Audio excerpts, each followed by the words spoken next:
சேர்ந்த ஒரு தேசிய கட்சியோட மாநில தலைவராக இருக்காரு. வாழ்த்துக்கள். நம்ம மண்ணுக்கு நல்லது தானே அது. மதுரையில் ஒரு தனியார் பொறியியல் கல்லூரியில் நடைபெற்ற விழாவில் வந்து தமிழக ஆளுநர் வந்து மாணவர்கள் பற்றி உரையாற்றும் போது ஜெய் ஸ்ரீராம் போட்டு மாணவர்களையும் வச்சிருக்கிறாங்க. இந்த அரசியல் அது உச்ச நீதிமன்றமே அவரை சொல்லிச்சார். சட்டப்படி என்ன செய்யலை, இந்திய அரசியலமைப்பு சட்டப்படி நடக்கக்கூடியவர் இல்லை.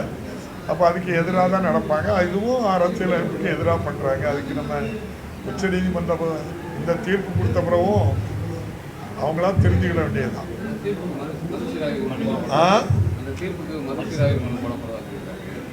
அந்த தீர்ப்பில் ரொம்ப அற்புதமாக தீர்ப்பு, அதில் ஒரு வரியை குறிப்பிட்டிருக்காங்க. இந்திய அரசியலமைப்பு சட்டத்தை நான் இயன்ற அளவு சிறப்பாக நான் அதை உருவாக்கி இருக்கின்றேன். நான் சொல்ல அதை உருவாக்கி தந்த அண்ணல் அம்பேத்கர் அவர்களுடைய வரி பொன்மணி அவருக்கு ரொம்ப அற்புதமாக அந்த வார்த்தையை சொல்லியிருக்காங்க. அதே மாதிரி நான் நல்ல முறையில் இந்த அரசியலமைப்பு சட்டத்தை உருவாக்கியிருக்கேன். ஆனால் இந்த அரசியலமைப்பு சட்டம் நல்லவர்கள் கையில் கிடைச்சா மட்டும்தான் இந்த அரசியலமைப்பு சட்டம் மிகச்சிறந்த சட்டம் அப்படின்னு சொல்லுவாங்க. அதே சமயத்தில் அந்த உச்சநீதிமன்றம் சொன்ன தீர்ப்பு நம்முடைய மாண்புமிகு ஆளுநர் அவர்கள் கையில் கிடைச்சுன்னா அந்த சட்டம் என்ன பாடுபட்டிருக்கிறத குறிப்பிட்டு அதில் சொல்கிறாங்க. அப்போ எந்த அளவுக்கு அவங்கள உச்சநீதிமன்றம் சொல்லியிருக்கு அப்படின்னா, நீங்கள் இன்னும் நாங்கள் அதை மேல்முறையீட்டுக்கு போகிறோன்னா அதுக்கு என்ன சொல்லணும்னு தெரியல.